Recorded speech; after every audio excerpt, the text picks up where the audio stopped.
प्रत्येकाचा एक नेता असतो. त्या नेत्याच्या नेतृत्वाखाली आपण काम करत असतो. तो नेता आपला अभिमान असतो. तो नेता आपला माज असतो. हे चांगल्या पद्धतीनं माज असतो.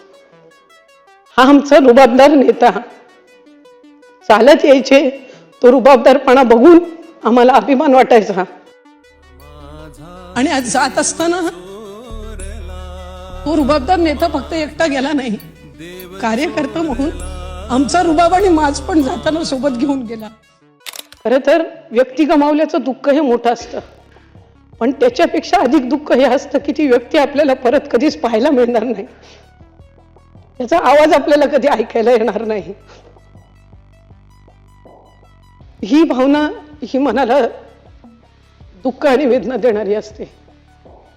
आमच्यासाठी आमचा आधारस्तंभ हरपला, कारण त्यांच्या नेतृत्वाखाली आम्ही काम करत होतो. त्यांची कार्यपद्धती, त्यांची कामाची पद्धत, त्यांचं सगळं कामकाजाची पद्धत ही एक कार्यकर्ता म्हणून कशी आपल्याला आत्मसात करता येईल हा सातत्याने प्रयत्न असायचा. आणि ज्या वेळेला त्यांचं दुःखद निधन झालं त्यावेळेला सगळेच त्यांच्या कामाचं कौतुक करत होते. एक कार्यकर्ता म्हणून वाटायचं की हयातीत जे आम्हाला ऐकायचं होतं त्यांच्याबद्दल की त्यांनी काय केलं या राज्यासाठी, काय केलं या महाराष्ट्रासाठी, ते दुर्दैवाने ते नसताना इतकं ऐकायला मिळतंय की ती कणभर जरी प्रशंसा त्या माणसाच्या हयात असताना झाली असती तर कदाचित आणखी एक काम करण्याची एक प्रेरणा, प्रोत्साहन त्या निमित्ताने त्यांना मिळालं असतं. कारण या राज्याची सेवा करणं ही त्यांची इच्छापेक्षा त्यांची सवय जास्ती झालेली होती. आणि त्या सवयीनुसार ते पहाटेपासून काम करायचे. आम्हाला सगळ्यांना सुद्धा सांगायचे की मंत्रालयामध्ये 3 दिवस हे तुम्ही दिलेच पाहिजेत.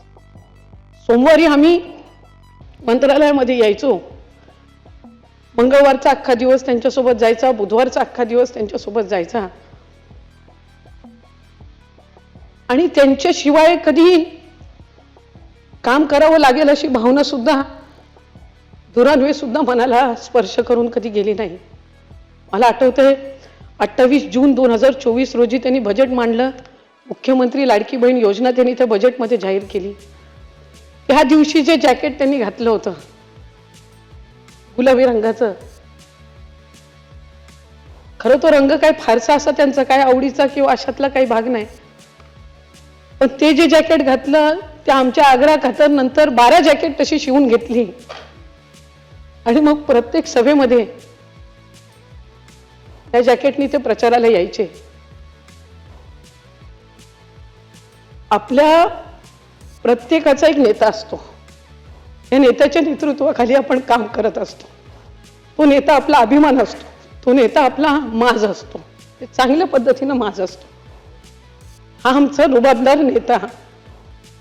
चालत यायचे, तो रुबाबदारपणा बघून आम्हाला अभिमान वाटायचा.